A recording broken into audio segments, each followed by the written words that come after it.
think one of the lost arts in teaching is how to move people to the golf swing. I don't believe I can really help anyone unless I can put my hands on them, especially put my hands on the golf club and help them understand how the club should travel.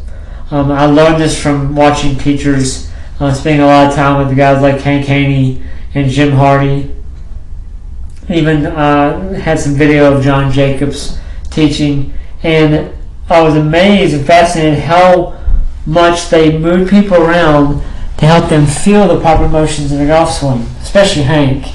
I can't credit him enough with helping me become a better teacher, because he would explain things to me and show me how he moved people around, and as a result, I just started doing it, and now it's more of just second nature to me.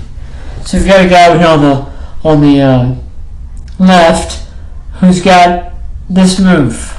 Now we've all seen that move. You know, in, up, over. Okay, this gentleman has to be extremely over, obviously.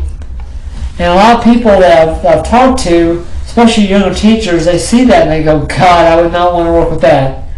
I can't wait to work this. I am jumping at the bit to get to this guy and help him.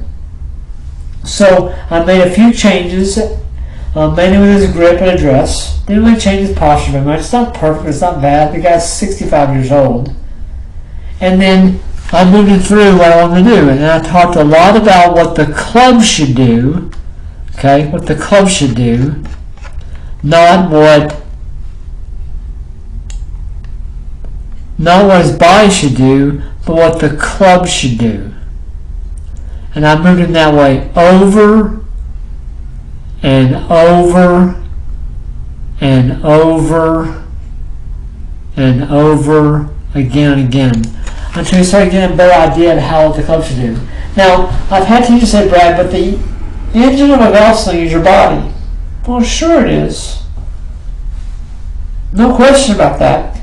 But we're not an engine. If I had no clue how to move the club or the instrument, if I had no clue about how it should travel, they are not going to improve, period. I did not say one word about his body except his grip and address. And I started working on what the club should do over and over and over again, because he obviously is trying to swing way left. Now, everything in his body right here is moving that way because the club moved that way. I'll let you know a little secret. I've seen a lot of people try to change their body and the club does nothing different. They try to change what their body does, and the club does nothing different, and so the ball does nothing different. I've seen people try to change what the club does, improve it or change it, and the body does something different, because the body is trying to accommodate what the club is doing. Obviously on the way down, when I'm moving this way, well, you could say, well, he's turning his shoulders too early. No, because it's coming down this way, so his shoulders have to turn that early. Over here, it drops to the inside, exaggeration, and his body doesn't move that way. Shoulders don't turn, hadn't really shifted his weight very early, hadn't shifted at all, and then as it comes through, it does shift some. His shoulders do turn some. So if I'm moving that way over and over again, pretty soon he gets the idea how to swing the golf club.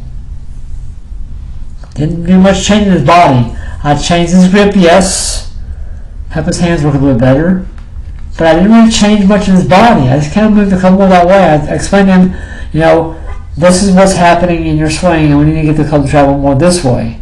And yes, he felt things change in his body, but I told him, I said, don't focus on that. Focus on what the club's doing, and your body will change. That early turn out of your shoulders won't be there anymore. That early shift to your left side won't be there anymore. You're actually going to be able to turn your hips now instead of shifting them.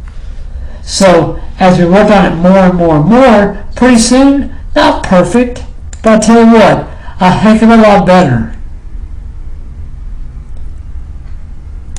A heck of a lot better. This guy's hitting a golf ball that actually goes more where he's aimed. The divot's shallower. He gets in the air. And what's more, this guy couldn't hit a driver to save his life from here. He hated his driver. Put a driver in his hand. Now, he's got a shot. He's got a chance. Because I improve what the golf club does. These lessons are 1 week apart. One on the left versus the one on the right. And the one on the left, we got better. It was more than an analysis, though. I showed him what was going on. I really didn't give him a lesson that day. I gave him what's called this analysis. What's going on? He understood what was going on after we explained to him. And I said, you know what? We can fix that. So the next week, he signed up for a lesson. And here we go. I moved him over and over again. Again, changed his grip a little bit. Didn't really change his posture very much. Helped him understand how the club should move. And he was amazed at how much the better ball flight was. So he signed up for a series of lessons. We're going to take him through the whole game. Putting, chipping, pitching, full swing.